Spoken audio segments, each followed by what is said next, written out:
to me, like I think about this stuff, like the history of rivalries. Like I grew up in New York, and like the Yankees and the Red Sox in the old days, the 70s and the 80s, when they're brawling, like legit brawls in games. Thurman Munson, Carlton Fisk, and like Bruins Rangers fighting fans in the stands. Like there was some serious rivalries going on, but this one took it like to a different level because it wasn't as much on the field. It was like the off the field stuff, the off field drama with coaches and front office and players switching teams and the whole New York Boston rivalry and even at that time, and I know this because I was one of them. I grew up in New York, went to school in Boston, college in Boston. There was a lot of that going on in that 80s, 90s where there was an influx of young people from New York going to college in Boston that brought a whole new kind of aspect to it of the rivalry. And then this game was kind of took it to the next level.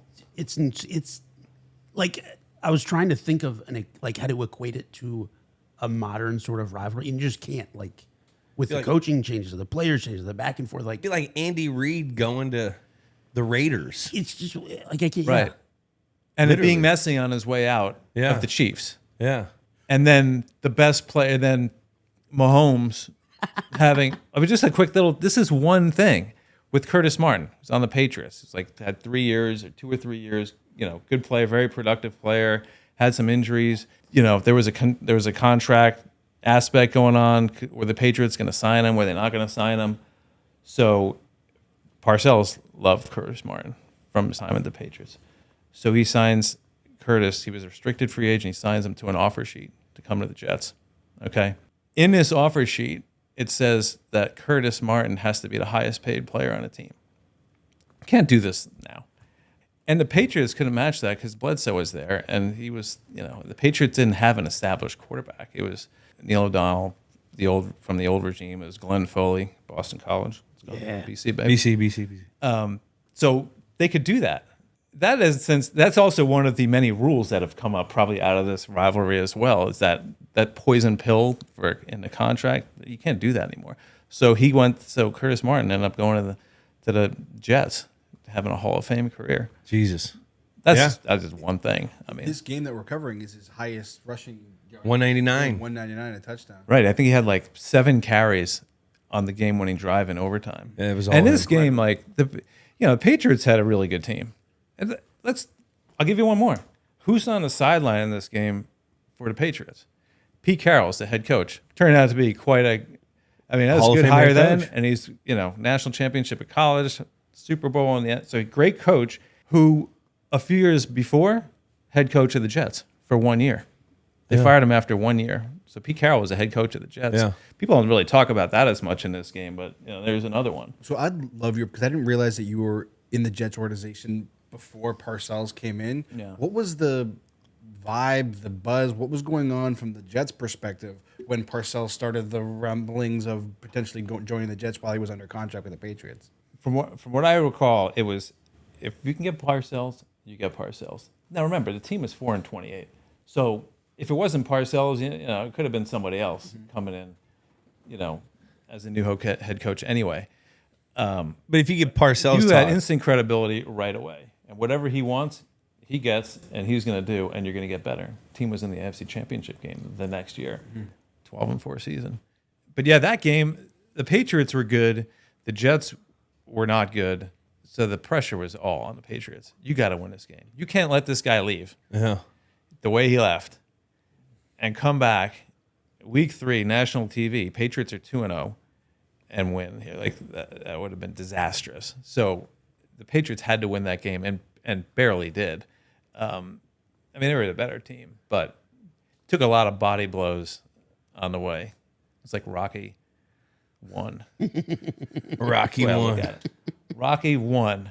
Apollo wins, but took a lot. Was that week of practice and prep?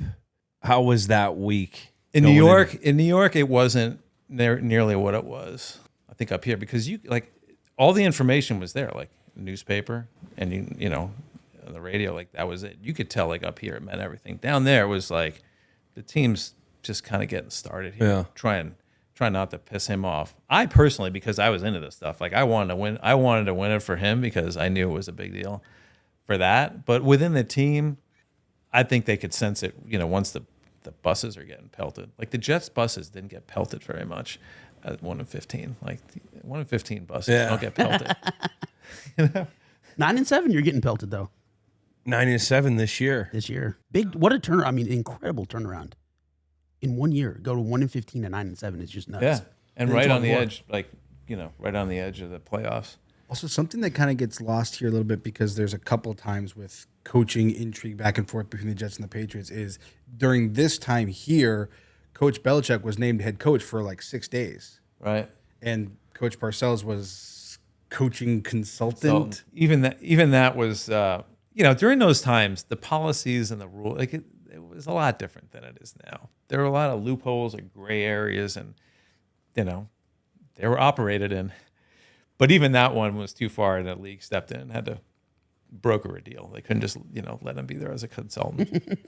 Mr. Kraft saw through But that in one. that week, the staff started getting built. Like Bill Belichick was the head coach, and Scott Pioli was hired, and Mike Tannenbaum, and things were kind of like set up. How much Bill Parcells was involved, I'm not really sure.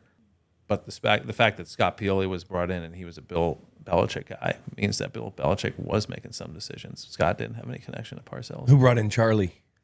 He came. That's a good question. I don't remember the timing of that because he was on Parcells' staff. He was never on Bill's.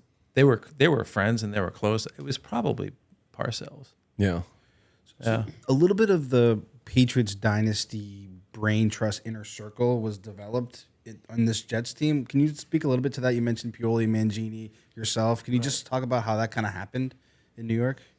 Right. Well, Scott Pioli in particular, he goes back to Cleveland for several years with Bill Belichick. So they had already been involved with building a team together, and Mike Tannenbaum came kind of on the tail end of that. So they already had a working relationship. They had already done it at an organization, and then they took that to the Jets and then add Parcells, and then went from there. So a lot of this actually goes back to Cleveland too, with Bill Belichick and Scott, and Mike and Eric too. He's definitely in part of this. Yeah.